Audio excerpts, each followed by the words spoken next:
Welcome to the Ben Mulroney Show on Hump Day, Wednesday, November 5th. It's the day after the budget, so today is all about reaction to it.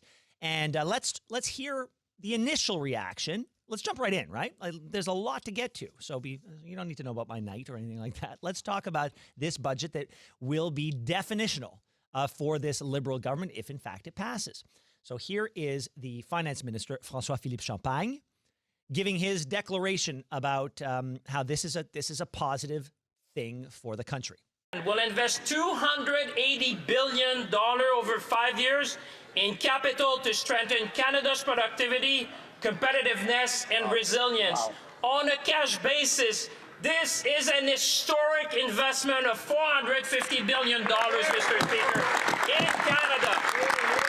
And we're going to do all that because we believe in Canada. We believe in Canadians. We believe in our workers. We believe in our future, Mr. Speaker. Listen, you got to rah-rah. You got to rally around your budget. I'm getting really tired of politicians saying we're doing all of these things because we believe in Canada. The implication is everybody else who doesn't believe in your budget doesn't believe in Canada. It's offensive. It's offensive. When I've heard it for so long. I'm so tired of politicians saying we're doing this because we believe in Canada. And if you don't support this budget, you don't believe in Canada. How about we just don't support the budget? How about that? We don't believe that that's what's best for the country. It's offensive, and it doesn't bring us together in any meaningful way. Because according to that logic, if I have a problem with this budget, then I don't believe in Canada. And that, come on. I dare anybody to tell me that to my face. Okay, so that's the position of the government. But they needed, at the beginning of yesterday, the Liberals needed 3 votes from somewhere else. They are in a minority situation to get this budget passed. The Conservatives and the Bloc, no surprise, they said they're not supporting it. And we'll delve into those reasons later, although they've made their reasons very clear. However, the other 2 parties have given themselves some wiggle room. Let's listen to the interim leader of the NDP, Don Davies, explain the position of his party.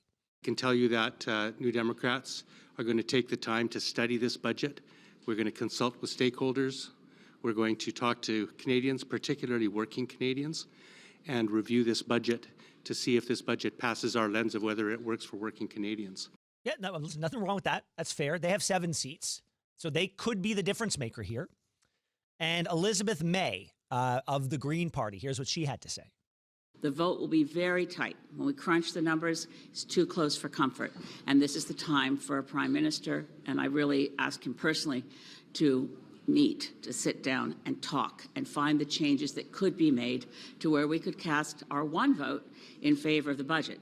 But that moment is not now. That's a problem as some people see it. In a minority situation, it's typically incumbent upon the government to seek common ground. It's upon them. It's incumbent on the government to go out and say, what can we do for you to make you support this budget? And instead, it feels like this government is daring the parties not to accept what they've put forth. They're saying, yeah, if you don't vote for it, it's going to be your fault if we go into an election. That's typically not how it works. And I don't think enough pressure has been put on the government to remind them. I don't think enough journalists are saying, hey, you're the ones who are supposed to put water in your wine, not the other way around. But look, like I said, as of yesterday morning, they needed 3 votes. But by the end of the day, they only needed 2. Now, what did they do? Did they find some rogue member of parliament and offer them something? Well, they got the guy across the floor. They got a Conservative to switch to the Liberal Party. The only Conservative in Nova Scotia to win in the last election, Chris d'Entremont, flipped. He is now a Liberal. And a lot to say about this. But before I say anything, let's let you hear from Chris d'Entremont 40 days ago. 40 days ago. I want to speak in support of the Conservative motion because Canadians are hurting. Families are being forced to cut deeply into their grocery budgets just to get by. And frankly, that makes me a little bit angry and a little bit sad. Since I was first elected here in 2019, the cost of living has skyrocketed. Even then, families in West Nova, it was called at the time, but in Acadianapolis, we're struggling. We warned that Liberals, their out-of-control spending and massive deficits were irresponsible. But of course, they didn't listen. Okay, so where to begin? I ask you, listening on the radio, on a streaming app, on podcast, I ask you, what was your opinion on anything 40 days ago that changed so much more than this guy? I've never in my life seen anything like it. My opinions change, but never that much. And especially not when the facts on the ground have not changed at all.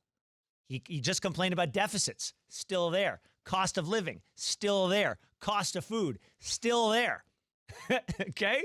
So what changed? Well, according to Rick Perkins, former Nova Scotia MP, he ran in the election as part of the Conservative ticket in Atlantic Canada. He lost. Chris d'Entremont won. Here's what he said just a few minutes ago on Twitter. Quote, if an election is held now, I will lose my seat. I might as well not run, end quote. Who said that? Chris d'Entremont to me this past weekend. Make no mistake, there is nothing in this floor crossing about principles. It was about keeping his job. Here's another quote. This one is from a supporter. Chris d'Entremont's decision to resign from the Conservative caucus is the worst personal betrayal I have ever experienced in 30-plus years in politics. He has deprived Nova Scotians of that opposition voice and broke his personal word to me. I never imagined I would be in a position to not trust Chris d'Entremont. And Chris d'Entremont put out a statement where he said that after serious consideration, thoughtful conversations, I've decided there's a better path forward for our country. Prime Minister Mark Carney is offering that path with a new budget that hits the priorities I have heard most in my riding. Well, I mean, 40 days ago, you listed the priorities that were important to you, that were angering you, and I don't see such a marked change that it would warrant this. And so he posted this, and he put it on his his social media, but then he blocked everybody from commenting because something tells me he knew the type of backlash he would get. And I got to say, I'm looking at the results of the last election in Acadianapolis, where he won. He won with 47.7% of the vote, and the Liberal, Ronnie LeBlanc, lost with 46.6%, so just over 1% of a difference. If I'm Ronnie LeBlanc today, what am I thinking? I ran as somebody who defended the values of the Liberal Party, who believed in the Liberal Party, who would have voted for this budget. I lost by 1%.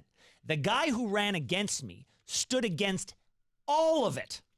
All of it. I don't even know what Chris d'Entremont said about Ronnie LeBlanc in the last election, but given the tone and the tenor across the country, I can guess, and I'm sure it wasn't charitable. I know it wasn't charitable. So then that's 534 votes. That's the difference, right? So if I'm Ronnie LeBlanc today, what am I thinking? Mr. LeBlanc, I would love to hear from you. If there's anybody listening who knows Ronnie LeBlanc, or if Ronnie LeBlanc listens to this show, we urge you, reach out to us. I would very much like to know how you feel today, the fact that you ran on this platform 6 months ago, and a guy who stood for everything that opposed it won and is now assuming the position that you ran for. And look, let me say this before we go to break. Chris d'Entremont could have sat as an independent. He did not have to join the Liberal caucus. He could have sat as an independent, cast his vote for this government. And instead, he literally defied the wishes of the people of Acadianapolis to save his skin. That's according to Rick Perkins. Thanks so much for watching the show. Now, if you enjoyed what you saw, hit that subscribe button so you never miss another episode of The Ben Mulroney Show.